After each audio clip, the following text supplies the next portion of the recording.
এই কথাটি শাস্ত্র জানাচ্ছেন, ভগবানকে যখনই তুমি ভুলে যাবে দুঃখের উৎপত্তি সেখান থেকেই আসবে।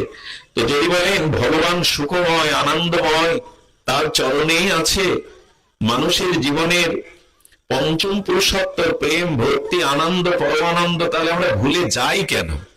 আনন্দ ছেড়ে দুঃখকে বরণ করি কেন? ভগবানই যদি আনন্দময় হবে, চির সুখময় হবে, তো তার চরণ ছাড়ি কেন? এর উত্তর দাও। সীতামা রামচন্দ্রের চরণ থেকে দূরে সরে গেলেন, তার কারণ সোনার হরিণ। সোনার হরিণ হয়? সোনার কি হরিণ হয় গো? সোনার মতো রং হতে পারে, কালার হতে পারে, সোনার হরিণ হয়? তেমনি ঠাকুর মশাই বললেন, ভগবানকে ভুলে, ভগবানের আরাধনা ভজন ভুলে তুমি যখন সোনার হরিণ বিষয়কে চাও, তখনই তুমি ভগবানকে হারিয়ে বসো।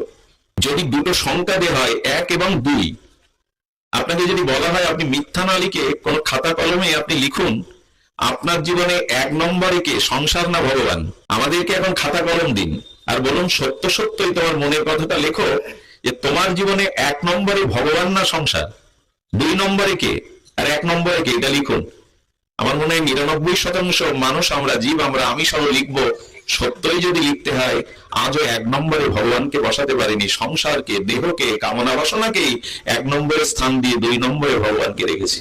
যেদিন ভগবানকে আমার জীবনের প্রথমে বসাতে পারবো, 1 নম্বরে আনতে পারবো, বিষয়কে 2 নম্বরে, সংসারকে 2 নম্বরে, তখনই বোঝা যাবে তুমি শান্তি বা সুখের অধিকারী হয়েছ। এই জন্য ভগবান বলছেন, আমার চরণ ছাড়া হলো না, আমার ভজন থেকে বিরতি দিও না।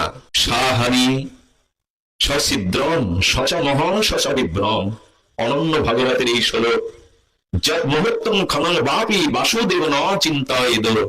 দুঃখ কোথায় থেকে তোমার জীবনে আসবে?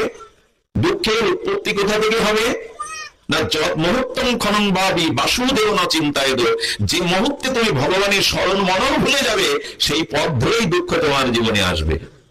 এটি লিখে নিন হৃদয়ে। ভগবানকে ভুলে গেলেই দুঃখ, ভগবানের ভজন চিন্তন থেকে দূরে সরে আসলেই দুঃখ।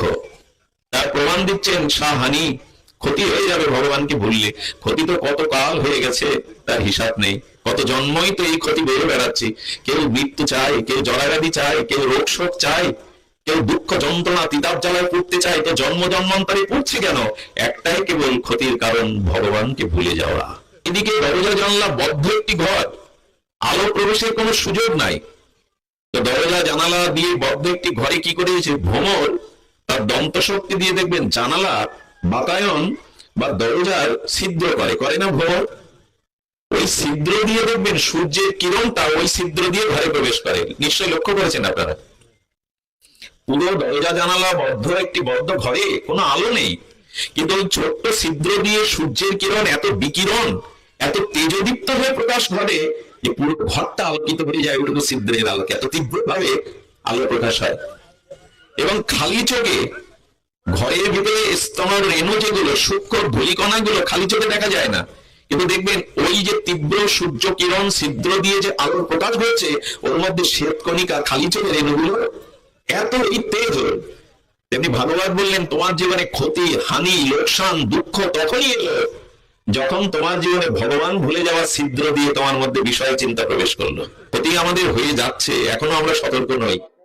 ভগবানকে আজকে এই ভাগবত অনুষ্ঠান কেন, সাধুগুরু বৈষ্ণব সমাগম কেন, শ্রী গুরুদেবের চরণ আশ্রয় কেন, আজ ভক্তি দেবী বৃন্দাজির আরাধনা কেন, আজ ধাম যাত্রা কেন, আজ গঙ্গা স্নান কেন, আজ বৈষ্ণব সেবা কেন? সবকিছুর মূলে নিত্য নিরন্তর যাতে তোমার নামের সাথে, তোমার ভাবের সাথে, তোমার স্মরণের সাথে, তোমার ভক্তের সাথে আমি যুক্ত থাকতে পারি প্রভু, নিত্য নিরন্তর যাতে যুক্ত থাকতে পারি।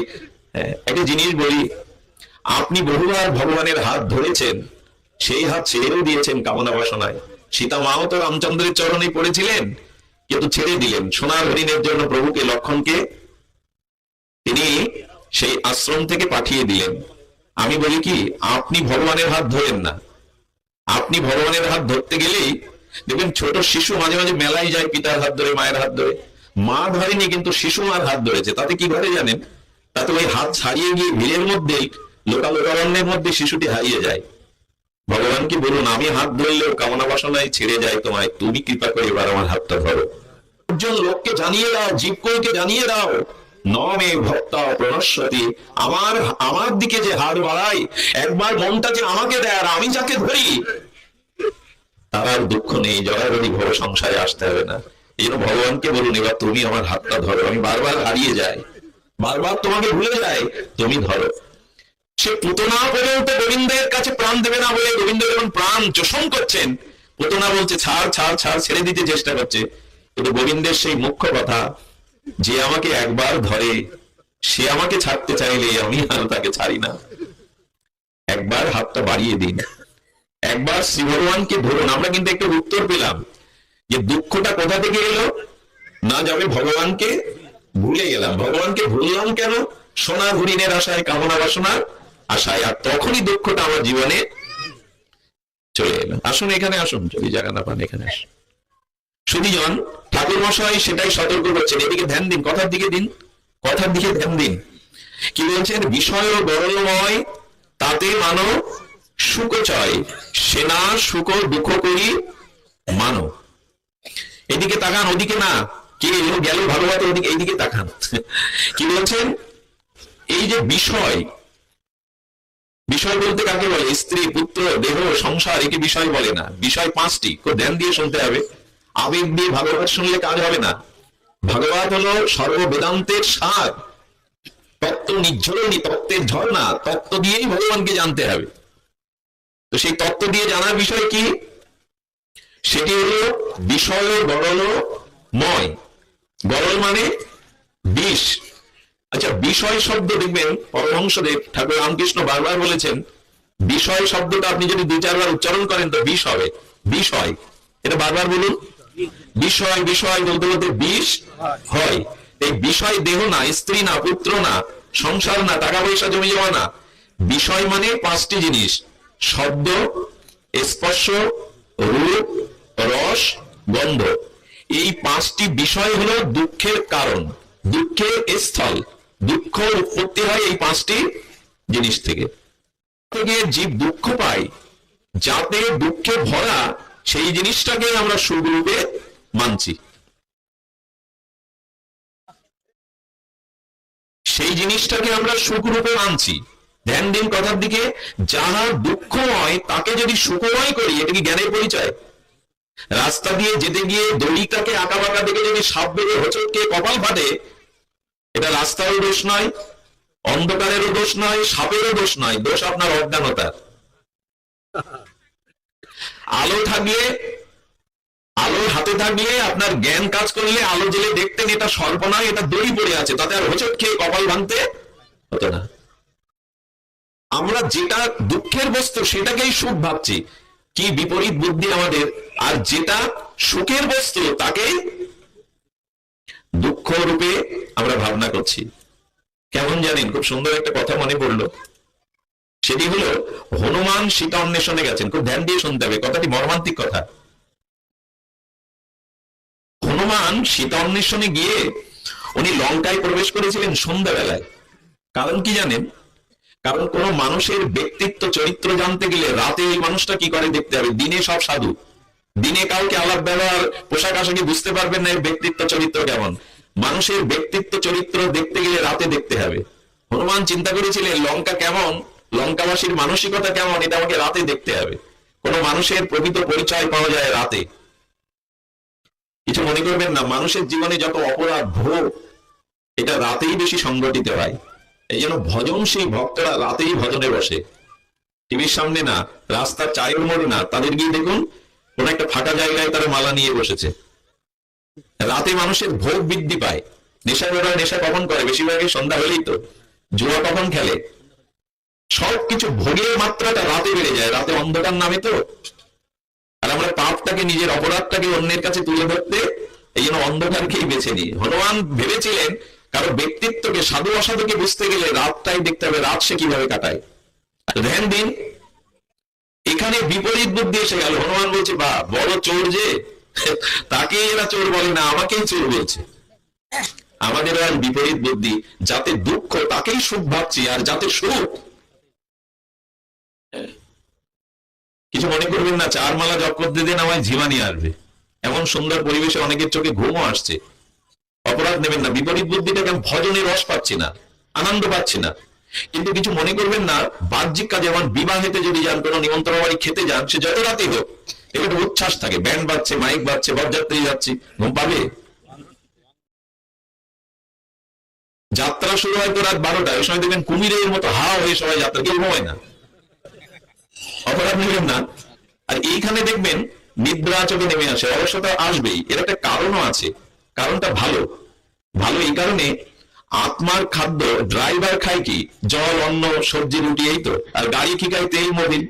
উল্টে দিন, গাড়িকে ভাত রুটি দিন, আর ড্রাইভারকে তেল মোবিল দিন, চলবে? কোনটাই চলবে? তো আত্মা চাই ভগবানের নাম, ভগবান ভজন। আত্মা কি চায়? খেতে? যাত্রা না, গান বাজনা না। আত্মা চায়, গান বাজনা চাই মন, গান বাজনা চাই বুদ্ধি, গান বাজনা চাই চোখ আর কান। আত্মার খাদ্য ভগবত ভজন। হরি কথা, হরি নাম, ভগবত ভজনই হলো আত্মার খাদ্য। ওই খাদ্য যখন পাই তখন একটা শান্তি আসে না? ক্ষুধা লাগলে কি আর ঘুমায়? ওই খাদ্য যখন পাই, মন্দিরের মধ্যে হরিকথার মধ্যে একটা তৃপ্তি আসে, তখনই জীবনী আসে, শান্তি পাই। বিছানায় তো সকলে ভালো ঘুমায় না, যেন আজকাল কেউ ঘুমালে বলে ঘুমাতে দাও, অন্তত শান্তি পাক এখানে এসে। তবে এখানে ঘুমাতে নেই। আমি গতকালই বলছিলাম, ভাগবত যেখানে হয় সেখানে দুইজন রানী আসে। কয়জন রানী আসে? একজন রাধা রানী আর একজন মায়া রানী। মায়া রানী খুঁজে খুঁজে দেখে এমন সাধু সঙ্গে বসে, জীবনের এমন দুর্লভ সময় হরিকথা শুনেও যাদের রুচি হচ্ছে না, অলসতা, নিদ্রা আসছে, মায়া রানী গিয়ে তার ঘাড়ে চেপে বসে, তোকে কৃষ্ণমুখী হতেই, এভাবে আরো প্রতি জন্ম তোকে ভোগাবো, জন্ম মৃত্যু জড়াইয়া দিতে। রাধারানী এসে দেখেন কারা উৎকর্ণ হয়ে আনন্দে আমার কথা শুনছে, রাধারানী তাদের হৃদয়ে বসে যায়।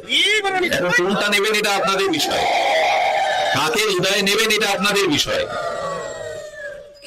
এই জন্য হরি কথাতে খুব তৎপর হতে হয়।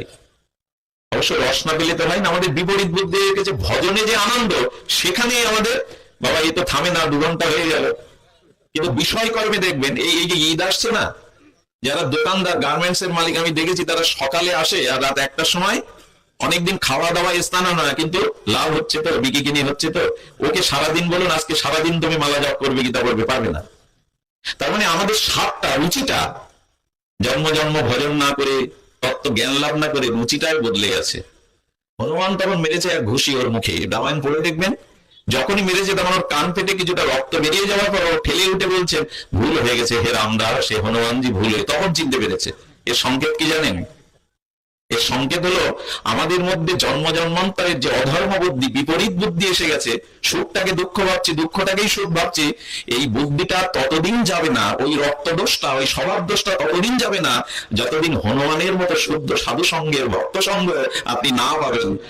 এই দুটি তত্ত্বের সাথে, দুটি বিষয়ের সাথে কোনো মানুষ যদি যুক্ত হতে পারে, নিশ্চিত তার ইহকাল পরকালের কল্যাণ সাধিত হয় এবং তার জীবনে ঐকান্তিক শান্তি সে লাভ করতে পারে। কোন দুটি জিনিস, সেটি আমাদের ধ্যানপূর্বক শুনতে হবে। দুটি তত্ত্বের সাথে, দুটি বিষয়ের সাথে মানুষ যদি যুক্ত হতে পারে, তখনই তার জীবন সফল, মঙ্গলময় হতে পারে। এবং ভগবান এখানে বলছেন যে সমর্ধত্যা মৃত্যু সংসার ও সাগরাত, এই মৃত্যুময় সংসার সাগরতে ভবামিনা অচিরাত পার্থ, আমি অচিরেই তাকে পার করি।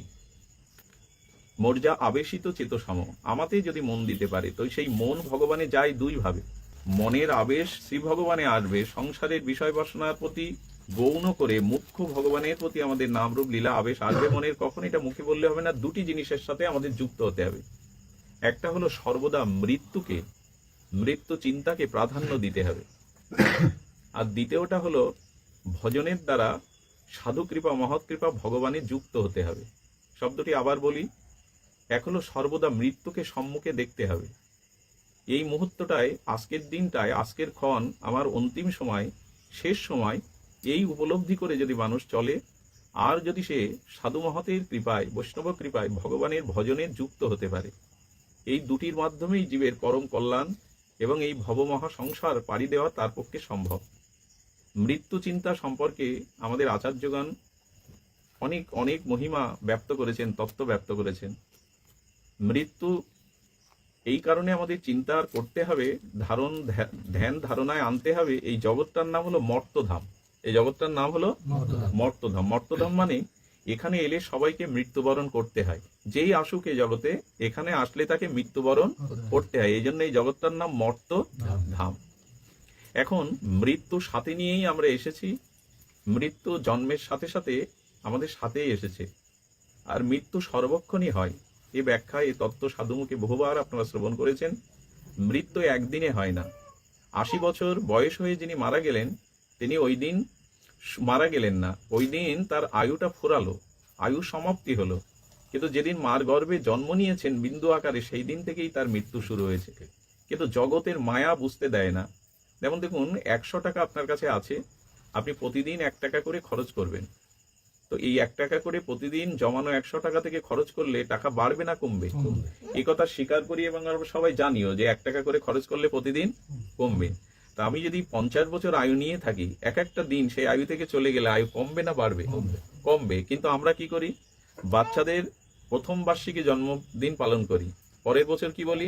দ্বিতীয় বার্ষিকী, তৃতীয় বার্ষিকী বা পঞ্চম বার্ষিকী জন্মদিন পালন করছি। আমরা ভাবছি ওর বয়স দিন দিন বাড়ছে, প্রথম বার্ষিকী, দ্বিতীয় বার্ষিকী বা তৃতীয় বার্ষিকী। এই যে আমরা প্রতি বছর তার জন্মতিথি বা জন্মদিন পালন করছি এবং আমরা বলছি যে ছেলেটা দেখতে দেখতে কত বড় হয়ে গেল, বয়স বেড়ে গেল। আসলে কি বয়স বাড়ছে? 100 টাকা থেকে একদিন এক একটা দিন 1 টাকা খরচ করলে সে টাকা কমতে থাকে। যেমন আমাদেরও আয়ু প্রতিদিন মৃত্যু কবলিত করে ধীরে ধীরে কমে যায়, কিন্তু এই বোধটা আমাদের সহসা আসে না। মৃত্যু, এই জন্য আমরা আগেই বলেছি যে মৃত্যু নির্ধারিত, এবং এই মর্তময় সংসারে মৃত্যু সাথে নিয়েই আমাদের আছা। তাই মৃত্যুকে যদি স্মরণ করা যায়, মৃত্যুকে যদি মনে রাখা যায়, অভিমান, অহংকার, দাম্ভিকতা, আমার এই বোধ দূর হয়। এই যে মোহ, মায়া, আমিত্ব, অভিমান, এটা মৃত্যু সামনে থাকলে, এটা আর মৃত্যুর সামনে থাকলে সব থেকে বড় আমরা বেঁচে যাই। আমাদের ইন্দ্রিয়গুলি পাপের পথে, ভোগের পথে যেতে চায় না, ভোগ বা পাপের পথে যেতে চায় না। মৃত্যুকে যদি আমরা সর্বদা স্মরণ করি, বহু চর্চিত বিষয়, এ প্রসঙ্গে আমরা আর এগিয়ে যাব না। দ্বিতীয়টা আমরা কি বললাম? শান্তি বা মঙ্গল লাভ করতে গেলে এক মৃত্যুকে আমরা সর্বদা স্মরণ করতে হবে। দ্বিতীয়ত ভগবানের সাথে আমাদের যুক্ত হতে হবে, অর্থাৎ ভগবত ভজনের সাথে আমাদের যুক্ত হতে হবে। এই দুটি হলো মনুষ্য জীবনের পারমার্থিক কল্যাণ এবং সর্ববিধ সর্বমঙ্গলের হেতু হলো এই দুটি কারণ। এখন দেখুন, মহৎ কৃপা, সাধু কৃপা বা সাধু সঙ্গ যুক্ত না হলে ভগবানের ভজনের সাথে আমরা যুক্ত হতে পারবো না। দেখুন, এক মরুভূমিতে কিছু সাধুগণ মিলে একটু প্রসাদ পেয়েছিলেন। তাদের কাছে যে জল ছিল, সেই জল দিয়ে তারা তাদের অধরামৃত পাওয়ার পরে তারা মুখটা প্রক্ষালন করেছে, আর এক গর্তের মধ্যে সেই জলটা আটকে ছিল, অল্প অল্প জল। এখন ওখানে একটা মেষ এসেছে, পিপাসাক্ত মেষ জল না পেয়ে দেখছে যে ওই ছোট ছোট ওই যে সাধুরা আচমন করেছে, উচ্ছিষ্ট তাদের হস্ত, প্রসাদী হস্ত ধুয়েছে, জল পড়ে আছে, ওইটা পিপাসাক্ত হয়ে মেষ পান করেছিল। আর এই পান করাতে তার ভিতরে এতটা শুদ্ধতা, এতটা কৃপা সঞ্চারিত হলো সাধুর উচ্ছিষ্টে, পরজন্মে শ্রী গোবিন্দ তাকে কুমারী রানী করে পাঠালেন, অর্থাৎ রাজার ঘরে কুমারী করে পাঠালেন। তো ব্রজমণ্ডল থেকে সাধু এসেছেন, রানীকে ভাগবত শোনালেন এবং রানী প্রাণ ঢালা সেবা এই সাধু মহাত্মাকে করেছিলেন। প্রাণ ঢালা সেবা, অকৃত্রিম সেবা। এই সেবায় সন্তুষ্ট হয়ে এই সমর্থ সদ্গুরুদেব, এই মহান আচার্য বলেছিলেন, রানীমা, তোমার এত ব্যাকুলতা হরিকথায়, সাধু সঙ্গে তোমার এত উৎকণ্ঠা, আমি তোমাকে বর দিতে চাই। শুনলে অবাক হবেন এবং শোনা উচিত আমাদের, এর থেকে শিক্ষা নেওয়া উচিত। এই মহারানী বলেছিলেন, আচার্য, যদি বর দিতে চান এই বর দেন, যদি অতি দ্রুত যেন আমার মৃত্যু হয়। সাধু হেসে বললেন, মা, সবাই দীর্ঘদিন বাঁচতে চায়, সবাই পরমায়ু চায়, তুমি কেন বিপরীত চাইছো? আচ্ছা, তুমি আরেকটি বর চাও। আরেকটি বর কি চাইলো? আপনি কৃপা করে যদি আমাকে আরো বর দিতে চান, তো তাড়াতাড়ি মৃত্যু হোক, চায় আর চায় আমি যেন অতি নিচ কুলে আমার জন্ম হয়। অতি নিচ কুলে, যে কুল দেখলে মানুষ ঘৃণা করে, অস্পৃশ্য মনে করে। বললেন, বা মা, সবাই এক চাই, তুমি চাইছো বিপরীত। উচ্চ কুলে জন্মাতে চাই, দীর্ঘ পরমায়ু চাই, তুমি বিপরীত চাইছো। তো আর কিছু চাওয়ার আছে? বললো, যদি কৃপা করেন তাহলে আরেকটি বর চাই, আমাকে খুব কুৎসিত কুরূপ করে পাঠান, যেন আমাকে দেখে সবাই ঘৃণা হয়। তো সাধু বাবা বুঝলেন যে ইনি সাধারণ নন, ওনার সাধু সঙ্গের বড় পিপাসা জেগেছে। এই রানীমা এই বর 3টে পেয়ে অল্প দিনেই মারা গেলেন। আমি কিন্তু ওই 3টে বর তার জীবনে প্রতিফলিত হলো। আর ইনি কে জানেন? ইনি হলেন শবরী। ইনি হলেন শবরী মাতা। ইনি সাঁওতালদের অর্থাৎ উপজাতিদের মধ্যে ভিল কন্যা হয়ে জন্মালেন। এবং শুধু জন্মালেন না, উনি কি করলেন? নিচকুলে এলেন, মারা গেলেন, ওই রানীর দেহ ছাড়লেন খুব দ্রুত। ওই যে ভবা আমি না অচিরাত পার্থ, আমি তাড়াতাড়ি এই সংসার সাগর থেকে তাকে উদ্ধার করে নেই। আর কি হলেন? তার এত কালো রূপ ছিল, এত কুৎসিত রূপ ছিল যে তখনকার দিনের একটা নিয়ম ছিল, পাত্র এবং পাত্রী কেউ দেখতো না, পিতামাতা হাতে করে যাকে দিত তাকেই সে বরণ করতো। এটা পুরনো দিনের কথা বলছি। তো সেই সময়ে শবরীর বিবাহ স্থির হলো এবং বিবাহ হলো, পাত্র কন্যা কেউ কাউকে কিন্তু দেখেনি। এবং তখনকার দিনে নিয়ম ছিল, ওই বধূ যখন যায় পুরো ঘোমটা ঢেকে যাচ্ছিল। এই যেতে যেতে বাতাসে বর চলেছে আগে, বধূ চলেছেন পিছনে, বাতাসে যখন শবরীর ঘোমটা উড়ে গেল, বর পেছনে ফিরে তাকিয়ে দেখে সেই যে তাকে ফেলে পালালো, আর তাকে এত কুৎসিত রূপ, একে বিয়ে করেছে আমি, পালালো। এইখান থেকেই শবরী চলে গেল মাতণ্ড ঋষির আশ্রমে, তার কাছে দীক্ষা নিলেন, কৃপা পেলেন, বললেন যাও মা, তুমি কুঠির নির্মাণ করে প্রভুকে ভজন করো, আমি আশীর্বাদ করলাম, ভগবানের দুয়ারে তোমায় যেতে হবে না, তোমার দুয়ারে ভগবান। শবরীর উচ্ছিষ্ট পর্যন্ত প্রভু রামচন্দ্র পেয়েছিলেন। প্রভু তাকে শৃঙ্গার করে স্বহস্তে বৈকুণ্ঠে পাঠিয়েছিলেন। প্রভু ঋষিমুনিদের ওখানে অগ্রে না গিয়ে শবরীর কুঠিরে গিয়ে তাকে ভক্তির উপদেশ, কৃপা দান করেছিলেন। এ কথা বলার উদ্দেশ্য হলো এই, যে সাধু কৃপা ব্যতীত ভগবানে যুক্ত হওয়া যাবে না, ভজনে যুক্ত হওয়া যাবে না। এই জন্য মনুষ্য জীবনের এই দুটি দিক খুব লক্ষণীয়। একটি হলো মৃত্যু চিন্তাকে সর্বদা করা, আর না করেও উপায় নাই। মৃত্যু চিন্তা না করে একটু রহস্যময় আমাদের এই মৃত্যুকে ভুলে থাকা উচিত নয়, মৃত্যুকে স্মরণ করাই উচিত। যোগাচার্য স্বামী প্রণবানন্দ অস্তগামী সূর্যের দিকে তাকিয়ে, শ্মশানের ওই চিতার দিকে তাকিয়ে ধ্যান করতেন। সূর্য অস্ত গেল, আমার আয়ু তো অস্ত যেতে বসেছে, আমি জগতের জন্য কি করে গেলাম। এই জন্য যারা মৃত্যু চিন্তা করে তারা জীবনকে সফল করবার জন্য অল্প সময়ের মধ্যে জগৎগুরু আচার্য আদি শঙ্করাচার্য, তিনি 32 বছর পরমায়ুতে বৌদ্ধবাদ হতে সনাতন ধর্মকে, বেদকে রক্ষা করেছিলেন, সুপ্রতিষ্ঠা করেছিলেন। 32 বছর পরমায়ু। মহাপ্রভু 48 বছর বয়সে এই জগৎকে হরিনাম প্রেমে প্লাবিত করলেন। আমাদের যোগাচার্য স্বামী প্রণবানন্দ, স্বামী বিবেকানন্দ অল্প পরমায়ুতেই তারা জগৎকে দুহাত ভরে, বুক ভরে শুধু দিয়ে গেছেন। আত্মমানবতার সেবা, কল্যাণ, আধ্যাত্মিকতা, চেতনা, বিবেক জাগিয়েছেন। এই জন্য আয়ু অল্প হোক, কিন্তু সেটা যেন সার্থক হয়। আর সার্থক হতে গেলে তাকে পরমায়ু প্রতিটি সময় কাজে লাগাতে হবে। অনেক সময় দেখবেন পাশের বাড়ির লোকও আসে না, পাশের মানুষটাও হরিকথা শোনে না। এগুলো বহু জন্মের অপরাধ থাকলে এই হরিকথাতে রুচি হয় না, জীবন সার্থক করার চেষ্টাই তার মধ্যে নাই। এই জন্য ভগবানের যুক্ত হওয়ার একমাত্র উপায় সাধু মহতের কৃপা। এই সাধু কৃপার দ্বারাই আমাদের কল্যাণ সাধিত হয়। একটা কথা বলি, সাধুর পাশে যান, সাধু সঙ্গে যান। সন্ত কবির কি বলেছে জানেন? খুব মার্মিক কথা। আচ্ছা, যারা সুগন্ধি বিক্রি করে, পারফিউম বা সেন্ট বিক্রি করে, ওই দোকানে আপনি গেলেন, দোকানে গিয়েছেন, কিন্তু আপনার পকেটে অর্থ নাই যে আপনি একটা শিশি কিনবেন, সুগন্ধির শিশি কিনবেন। আচ্ছা, ওইখানে কিছুক্ষণ দাঁড়িয়ে থাকুন, দোকানদারও কিন্তু আপনাকে এমনি এমনি দেবে না, দেবে কি? আর আপনারও কেনার সামর্থ্য নাই, কিন্তু ওই যে পারফিউম বা সেন্ট বিক্রি করছে, কারো হাতে লাগিয়ে দিচ্ছে, ওইখানে দাঁড়িয়ে থাকলে কি হবে? তার সুগন্ধটা আপনার কাছে আসবে কিনা? আপনিও কিনতে যাননি, দোকানদারও আপনাকে বিনামূল্যে ওটা দেবে না, কিন্তু ওখানে দাঁড়িয়ে থাকার উপকার কি? ওই সুগন্ধিটা আপনার নাসিকায়, আপনার অঙ্গে, পরশে, বাতাসে আসবে। সন্ত কবির বললেন, দেখো, তোমার যদি সাধন ভজন নাও থাকে, তোমার সুকৃতি যদি নাও থাকে, আর যদি ওখান থেকে কেউ তোমাকে কিছু নাও দেয় অনুষ্ঠানে, তবে ওই যে হরিনাম, ওই যে তুলসীর গন্ধ, ওই যে ধূপ ধীপের গন্ধ, ওই যে সাধুর হৃদয়ে ভক্তির যে গন্ধ, ওই অনুভূতিটা কিছু না কিছু তুমি পাবেই পাবে, তোমার মধ্যে কিছু না কিছু আসবে। যেতে হয়।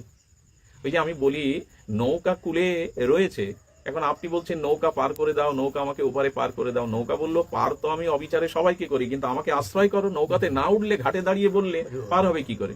শীতকালে আগুন জ্বলছে, আপনি অনেক দূরে দাঁড়িয়ে বলছেন, হে অগ্নি, তুমি আমার শীত দূর করো, জড়তা দূর করো। আগুন বলবে, অত দূরে কেন, কাছে এসো। আগুনের কাছে না গেলে তাপ যাবে কি করে, তাপ লাগবে কি করে, শীত যাবে কি করে? অনেক দূরে দাঁড়িয়ে থাকলে আগুন আছে। তেমনি সাধু সঙ্গে যেতে হবে, সাধুর দুয়ারে যেতে হবে, সাধুর সান্নিধ্যে যেতে হবে, যেখানে হরিনাম, হরিকথা, সাধুগণ মিলিত হয়ে ভগবানের দিব্য গুণাগুণ কীর্তন করছেন। ওইখানে দাঁড়ালেই শ্রদ্ধা, ভক্তি, পুঁজি নাও থাক, আর কেউ আমাকে কিছু না দিক, ওই সঙ্গ থেকে, ওই হরিকথা থেকে একটা ভক্তি, শ্রদ্ধা আমার ভিতরে কিছুটা আসবেই আসবে, আমার ভিতরে কিছুটা আসবে। অনেকের এরকম চিন্তা, হরিভজন করব তো সংসার চলবে কি করে, এত সময় এদিকে দেবো তো চলবে কি করে? খবরদার, ঘরে দৌড় দিয়ে থাকুন, কিন্তু কর্মফলে প্রারব্ধে যদি কিছু থেকে থাকে, তবে ঘর ভেদ করে সেই বস্তু আপনার কাছে পৌঁছাবে। আর প্রারব্ধে যদি না থাকে, ঘরে সাজিয়ে রেখে, ঘরে সাজিয়ে রাখুন, দরজা দিয়ে রাখুন, কিন্তু সেটা বেরিয়ে যাবে। প্রারব্ধ যেটুকু পাওয়ার আপনি সেটুকু পাবেন, প্রারব্ধে যার কর্মফলে যেটুকু আছে সে সেটুকু অবশ্যই পাবে। চেষ্টা করেই যদি ধনী হওয়া যেত, তাহলে যারা দিন মজুর খাটে, রাত দিন মজুর খাটে, তাদেরই তো রাত দিন খাটছে, তাদেরই তো অর্থ হওয়ার কথা ছিল। খাটলেই, পরিশ্রম করলেই কি সব হবে? প্রারব্ধে থাকতে হবে, প্রারব্ধে না থাকলে সে পাবে না। তাই শাস্ত্রে বলছেন, যে বারবার বলছেন যে দেখো, সাধু সঙ্গ করলে পাবো কি, কি খাবো, কি চলবে, এই চিন্তা তার থাকে না। একবার সন্ত কবিরকে অপমান করার জন্য কিছু দুষ্ট লোক করেছে কি, 1 মাস ধরে নিমন্ত্রণ করেছে 1000 বৈষ্ণব ব্রাহ্মণকে নিমন্ত্রণ করে যে সন্ত কবিরের আশ্রমে বৈশাখী পূর্ণিমার দিনে ভান্ডারা হবে দুপুরে, অর্থাৎ 1000 বৈষ্ণব ব্রাহ্মণের সেবা হবে। চালাকি করেছে, উনি জানেন না। এখন যে বৈশাখী পূর্ণিমার দুপুর বেলায় 1000 ব্রাহ্মণ বৈষ্ণব এসে উপস্থিত, যখন এসেছে প্রণাম করে সন্ত কবির বলছেন আপনারা আমার পর্ণকুটিরে। বললেন বা আপনি নিমন্ত্রণ দিলেন ভান্ডারা হবে বৈশাখী পূর্ণিমা, এখন বলছেন আমরা কেন, নিমন্ত্রণ করে ডেকে এনে অপমান করছেন।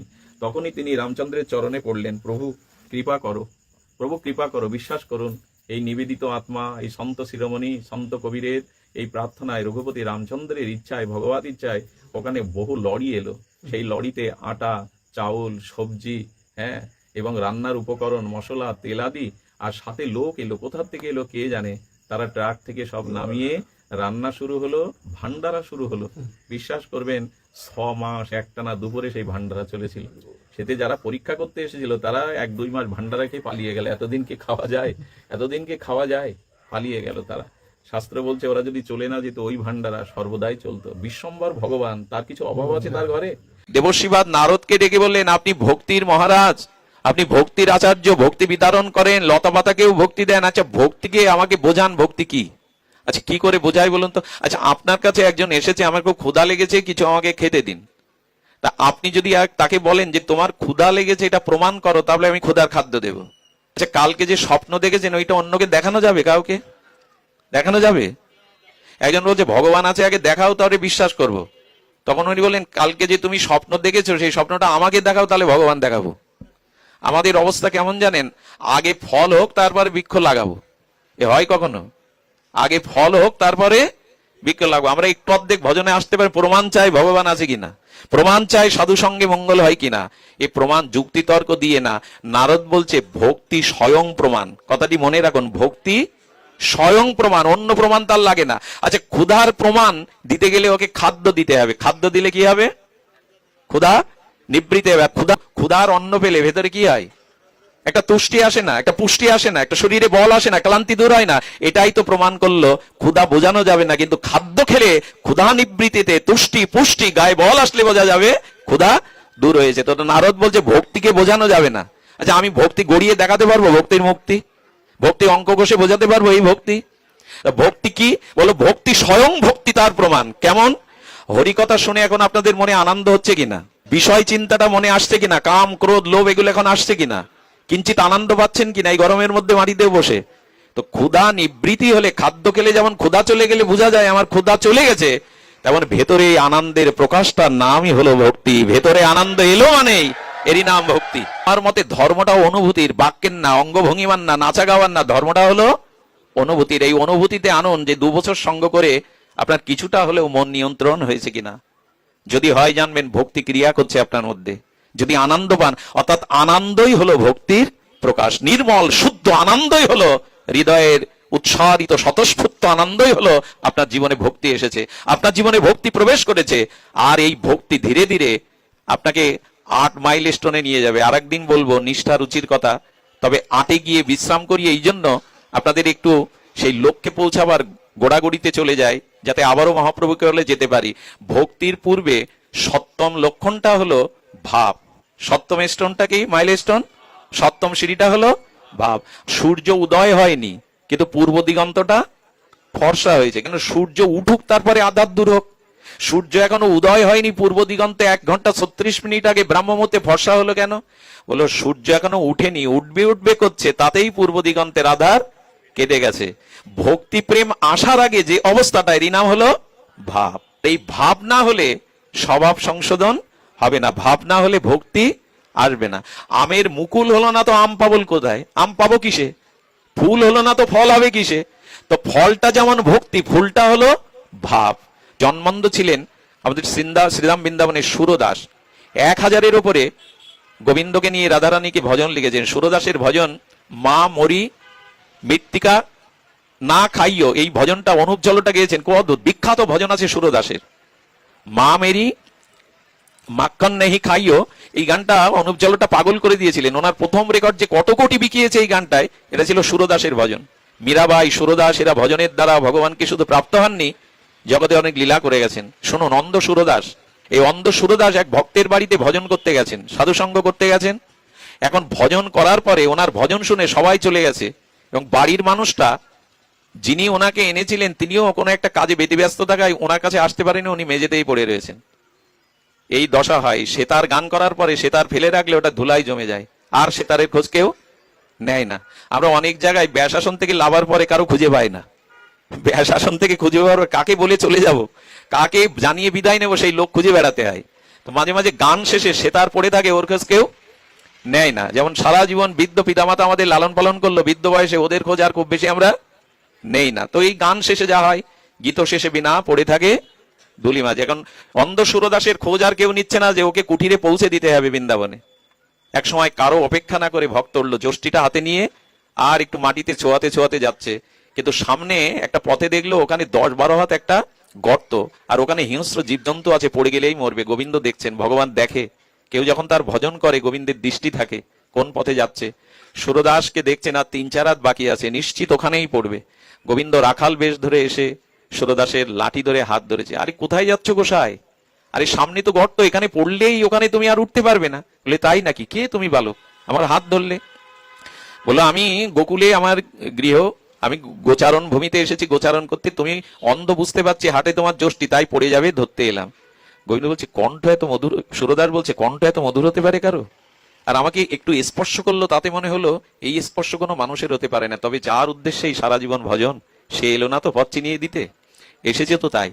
উনি একটু বুদ্ধি করে মনে করছেন আঙুলের ছোঁয়াটা লেগেছে তাতে এই আনন্দ, একটু হাতটা যদি ধরতে পারতাম, বুকের মধ্যে নিতে পারতাম, অন্ধ তো। তখন একটু সুবুদ্ধি কাটিয়ে বলছে দেখো বালক, তুমি গোকুল থেকে এসেছো, গোচারণ ভূমির রাখাল, এক কাজ করো না, আমার মনে হচ্ছে আকাশে খুব মেঘ উঠেছে, এখন বৃষ্টি নামবে, আমাকে তাড়াতাড়ি যেতে হবে, আমার হাতটা ধরো তো। গোবিন্দ দূরে সরে গিয়ে বলছে চালাকি হচ্ছে না, আমার হাত ধরবে, বুকে জড়িয়ে ধরবে, খুব পরশ পাবে, আমি তোমাকে ধরা দেব না এত সহজে।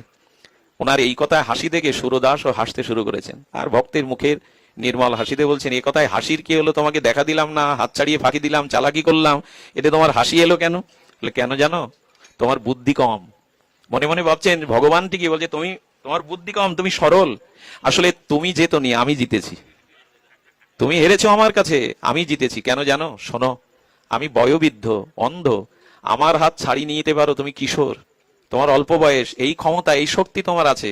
হেরেছো কোথায় জানো? হাত থেকে ছাড়িয়ে দূরে যেতে পারো, কিন্তু আমার হৃদয় থেকে চলে যাওয়ার ক্ষমতা তোমার নেই। আমার হৃদয় থেকে চলে যাবে, এইখানেই তুমি হেরে গেছো গোপাল। গোবিন্দের চোখে জল এসেছে আনন্দে। আহা, দেখুন তো ভাব কেমন জিনিস, আমি ভাবটা বোঝাচ্ছিলাম না, সূর্য ওঠার আগে ভাব কেমন জিনিস দেখো। বলে হেরে গেলে তুমি। গোবিন্দ অবনত মস্তকে চোখের জলে সজল নয়নে বললেন ভক্তের কাছে হেরে যাওয়াই তো আমার আনন্দ। আমি সব জায়গায় স্বাধীন, কিন্তু ভক্তের কাছে পরাধীন হলে আমার জিত হয়। আমার কাছে ওটা পরাজয় নাই। ছোট শিশু যেমন মা তার কাছে হেরে গেলে, ছোট শিশু মার কাছে কুস্তি করছে, মা ইচ্ছা করে হেরে পড়ে গেল, সন্তান বলছে আমি জিতে গেছি, মা হেরে গেছে, এটা মায়ের কি পরাজয়? তেমনি ভগবান ভক্তের কাছে হেরে গিয়ে বলেন এটাই আমার প্রকৃষ্ট জয়। রাধারানী প্রেম, রাধারানী পূর্ণাঙ্গ লাদিনী শক্তি, টান টানলে তো মাথা আসবে। এক বাবাজি মহারাজ বৃন্দাবনে যেতে গিয়ে, বৃন্দাবন তো কাটার দেশ, ওখানে বাবলা কাটা, কত কাটা, জটা বাবার জটা বেঁধে গেছে সেই কাটাতে, যেই বেঁধে গেছে বাবার ভক্তরা বলছে বাবা বেঁধে গেছে ছাড়িয়ে দি। সাধুদের তো রাগ হয়, কিছু কিছু সাধু ত্যাগী বৈরাগ্যীদের একটু ক্রোধ হয়, বলেন তোরা বাঁধিয়েছিস, তোরা ছাড়াবি? বলেন বেঁধে গেছে আমরা ছাড়িয়ে দিব, চলে যা, যে বেঁধেছে সেই ছাড়াবে, বৃন্দাবন তোদের না, বৃন্দাবন রাধারানীর। আচ্ছা সারাদিন ওই জটা বেঁধে গেছে, সারাদিন দাঁড়িয়ে থাকলো না খেয়ে না দিয়ে। বাবাজিকে অনেকেই চেনেন বৃন্দাবনের, সবাই এসে বলছে বাবা একটু কৃপা করুন, আমরা ছাড়িয়ে দিই। আপনি এক পায়ে দাঁড়িয়ে আছেন সারাদিন, বাদি গেছি তো তোমরা ছাড়াবে? যে বাদিয়েছে সে ছাড়াবে, রাধারানী চরণই ছাড়া তোরা বোঝে না। গোবিন্দ সন্ধ্যার একটু আগে চিন্তা করলেন ব্রজে এইভাবে পায়ে দাঁড়িয়ে না খেয়ে না দিয়ে, গোবিন্দ বালকের বেশে এসে বলছেন বাবা আমি ছাড়িয়ে দিই। কে তুমি? বলো বিশ্বাস করো আর না করো আমি কৃষ্ণ, আমি গোপাল লালা। আমার বলি তোমার পিতামাতার নাম কি? অনেকের তো কৃষ্ণ নাম হতে পারে। বলো নন্দ যশোদা ও নন্দ বাবা। বললেন আমার বিশ্বাস হয় না। সত্যি কি বিশ্বাস হয় না? কৃষ্ণকে দেখলে এদের ভুল হয়? চাইছে কাকে বলুন তো? কৃষ্ণকে কাকে চাইছে? রাধারানী। বললেন আপনাকে প্রমাণ করাতে হবে যে আপনি কৃষ্ণ। নন্দ বাবার পিতামাতাকে এনে যদি দেখাতে পারেন, ভগবান তার অলৌকিক কৃপা শক্তিতে এই ভক্তের দুঃখ দূর করার জন্য নন্দ বাবা মা যশোদাকে এনেছেন। বলছে এইবার কি যুক্তি দেই? জটা বাবা দাঁড়িয়ে দাঁড়িয়ে যুক্তি দিচ্ছেন, দেখো এখন নকল করে বাবা মাও 200-500 টাকা দিয়ে সাজিয়ে আনা যায়, আমি বিশ্বাস করবো কি করে এরাই নন্দপিতা? ভগবান বলছে এর কাছে কোনো যুক্তি খাটবে না। বলে একটা তো যুক্তি দাও যে কি আনলে বিশ্বাস করবে যে আমি কৃষ্ণ ব্রজের। রাধা রানীকে বামে নিয়ে যদি দেখা দিতে পারো, দাঁড়াতে পারো, বুঝবো তুমি কৃষ্ণ। আহা, এদের কি নিষ্ঠা রাধা রানীতে, যদি দেখা দিতে পারো। রাধারানীকে স্মরণ করলেন গোবিন্দ, এরা তোমার ভক্ত, আমাকে মানে তোমার জন্য, আমাকে মানে তোমার জন্য, রাধারানী কৃপা করে এসে দেখা দাও। রাধারানী বামে দাঁড়ালেন, দাঁড়িয়ে প্রণত হয়ে রাধারানীর স্পর্শে খুলে দিলেন, চরণে পড়ে গেলেন। চরণে পড়ার পরে বলছেন, এত কেন আমাকে আসতে হলো কেন? রাধারানী বললেন শুধু তোমাকে দেখার জন্য। আমি কি জানি না উনি কৃষ্ণ? উনি কি আমার বাঁধন খুলে দিতে পারতেন না? আসলে এটি করলাম রাধারানী, তোমার চরণটা দর্শনের জন্যই তো ব্রজে পড়ে রয়েছে এতকাল। তো সুরদাস বলছে, যেদিন বামে প্রেমময়ীকে নিয়ে এসে দাঁড়াবে যুগলে, সেই দিন দেখবো আজ ফিরে যাও। আশ্চর্য এদের রাধারানীর চরণে ভক্তি। মা যশোদার বাঁধন খুলে দিয়েছিল নন্দ বাবা, কিন্তু রাধারানীর গোপীদের প্রেমের বাঁধন গোবিন্দ খুলতে পারেননি, এই জন্য ঋণী হয়ে গেছিলেন। যশোদার বাঁধন তো নন্দ বাবা খুলে দিয়েছিল, কিন্তু রাধারানী গোপিকাদের প্রেমের বাঁধন গোবিন্দ খুলতে পারেনি বলে ঋণগ্রস্ত হয়ে গৌর হয়ে এলেন, যে তোমাদের ঋণ আমি শোধ করতে পারিনি গোপীগণ, রাধারানী। তাই গৌর হয়ে রায় ঋণ তিন বাঞ্ছা পূরণের জন্য চলে এসেছিলেন। সুরদার বসে বসে কুটিতে ভজন করছে, ভজন করলে গোবিন্দ বলছে, চলো ওকে কৃপা করো, তবে তুমি আগে যাও, তোমাকে ছাড়া ও আমাকে দর্শন দেবে না, দর্শন চাইও না। রাধারানী যখন আসছেন, ওনার নূপুরের ধ্বনি বেজে উঠেছে। আচ্ছা, একটা কথা বলি, রাধারানী চরণের নূপুর আর আমাদের সাগরাদের কাছে চরণের নূপুর এক হবে কি? রাধারানীর প্রতিটি অঙ্গ রাধারানী, ওনার প্রসাদী, ওরা কথা বলে, ওরা কৃপা করতে পারে, ওটা আমাদের দেশে সোনাদানা দিয়ে তৈরি না। রাধারানীর অঙ্গের বসনটাও রাধারানী, রাধারানীর অঙ্গভূষণটাও রাধারানীর শক্তি সঞ্চার করে। সুধীবৃন্দ, যেমন নিত্যানন্দ প্রভুর কাপড় বেঁধেছিল যারা একদিন, প্রসাদী কাপড়, তাদের সব প্রেম ভক্তি হয়ে গেছিল, মধ্যেই কৃষ্ণ ভক্তি, কাপড়ে ভক্তি ছিল। সুধীবৃন্দ, এই জন্য সাধু যে আসনে বসে, ওই আসন মারাতে নেই, পা দিতে নেই, ওর ভিতরে সাধুর ভজন শক্তি থাকে, এই জন্য ওটাই বসতে নেই, ওটাতে ডিঙিয়ে যেতে, গুরুজনদের কোনো পাত্র ওইভাবে ডিঙাতে নেই, অমর্যাদা করতে নেই, ওর মধ্যে তো শক্তি, বলছ মাথায় নেওয়া যায়, যে ওনার শক্তিটা ওর মধ্যে থাকে, স্মৃতিটা ওর মধ্যে থাকে। তো রাধারানী যখন নূপুর বাজছে, তখন সুরদাস বুঝতে পেরেছে এ নূপুর ধ্বনি আর কারো হৃদয় উতল হয়ে যাচ্ছে। রাধারানী সামনে এসে নূপুর পায়ে দাঁড়িয়ে ওনার ভজন শুনছেন। দেখুন, ভক্তের ভক্তিমাখা ভজন গুণকীর্তন রাধারানীকেও বিবাস করে দিয়েছে। সুরদাস রাধারানীর চরণের দিব্য গন্ধ পেয়ে, নূপুরের ধ্বনি পেয়ে বুঝতে পেরেছে। উনি বুঝতে পেরে কি করেছেন জানেন? ওনার অনুমান অনুভূতিতে ফস করে চরণে পড়ে নূপুরটাই জড়িয়ে ধরেছেন। যেই নূপুরটা ধরেছে, রাধারানী চরণ টেনে নিয়েছেন, কিন্তু নূপুরটা ওর হাতে রয়ে গেছে। রাধারানী দুপা পিছিয়ে গিয়ে বলছে, বাবা নূপুরটা আমার, আমি বসন্ত রাসে এখন যাব, আমার পায়ের নূপুর প্রয়োজন, আমায় দাও। বলে, আমি তো জন্মান্ধ, নূপুর তোমার কিনা তা তো আমি বলতে পারবো না, প্রমাণ না হলে তো আরেকজন এসে বলবে নূপুর আমার, আমি তো অন্ধ জন্মান্ধ, বুঝবো কি করে? ভক্তের প্রেমের ভাবের ফাঁদে ভগবান পড়ে যায়। রাধারানী তখন বলছেন, প্রমাণ করতে গেলে তো তোমাকে দেখতে হবে আমার আর এক পায়ের নূপুর এই নূপুর কিনা। রাধারানী কৃপা করবেন বলে এসেছেন, চোখে হাত বুলিয়ে দিলেন। করপল্লবের প্রেমময়ীর হস্তে দৃষ্টি ফিরে পেলে যখন রাধারানীকে দেখলেন, দেখেই সাষ্টাঙ্গে লুটিয়ে পড়ে বলছেন, হে প্রেমময়ী, সারাটি জীবন পড়ে রয়েছে এই চরণ দর্শনে, ভাব বিকারেই প্রায় মূর্ছিত প্রেমে, প্রেম এসে গেল। রাধারানী বলছেন, একটা বর চাও সুরদাস, সারাটা জীবন ভজন করেছো, একটা বর চাও। বলেন, প্রেমময়ী, হে করুণাময়ী, যদি বর দিতে চান এই বর দিন, আমাকে আগের মতো আবার অন্ধ করে দিন। রাধা, এগুলো হলো ভাব, এই জগতের পুঁজিটাই হলো ভাব, ভাব না হলে ভক্তি হবে না, ভাব চাই। বললেন, লোক চোখ ফিরে পায়, আর আমাকে এই নয়নে দেখে আবার অন্ধ হতে চাইছো কেন সুরদাস? এই রূপ দেখার জন্য যোগীরা মনীষীরা যুগ যুগান্তর তপস্যা করেও আমার একটা অঙ্গ দেখতে পাই না, তুমি আমাকে যুগল দর্শন করে আবার অন্ধ হতে চাইছো? বলে, কেন জানো? সারা জীবন এই চোখে তো অন্য কিছু দেখিনি, জীবনের প্রথম দৃষ্টিতে যুগল দেখলাম। অন্ধ হতে চাইছে এই কারণে যে নয়ন ভরে যে রূপ দেখেছি, এ পৃথিবীতে অন্ধ হতে চাইছে এই কারণে হৃদয় দৃষ্টিতে যেন এই যুগল ছাড়া অন্য কিছু আর জন্মে না দেখি, অন্য কিছু আর এই দৃষ্টিতে